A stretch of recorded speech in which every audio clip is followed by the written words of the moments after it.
ಆದರೂ ಕೂಡ ಮನುಷ್ಯ ದಿನನಿತ್ಯದ ಬದುಕಿನಲ್ಲಿ ಏನಾದರೂ ಒಂದು ಸಮಸ್ಯೆಯನ್ನು ಕಾಣ್ತಾನೇ ಇದ್ದೀವಿ, ಅದಕ್ಕೆ ಪರಿಹಾರ ಹುಡುಕ್ತಾನೇ ಇದ್ದೀವಿ. ಕೆಲವಾರು ಪರಿಹಾರಗಳು ದೊರಕ್ತಿದ್ದಾವೆ, ಕೆಲವಾರು ಸಿಗ್ತಾನೇ ಇಲ್ಲ.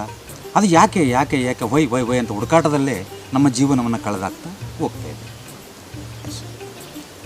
ಆ ಒಂದು ನಿಟ್ಟಿನಲ್ಲಿ ಯೋಚನೆ ಮಾಡಿದಾಗ ನಾವು ಎಲ್ಲೋ ಒಂದು ಕಡೆ ಎಲ್ಲರಿಗೂ ಅನಿಸೋದು ಒಂದೇ, ಯಾವುದೋ ಅಗೋಚರ ಶಕ್ತಿ, ಯಾವುದೋ ಒಂದು ಕಾಣದ ಕಣ್ಣು ನಮ್ಮ ಬೆನ್ನ ಹಿಂದೆ ಕೆಲಸ ಮಾಡ್ತಾಯಿದೆ ಅನ್ನೋದು ಸ್ಪಷ್ಟವಾಗಿ ನಮಗೆ ಗೊತ್ತಾಗ್ತಾಯಿದೆ.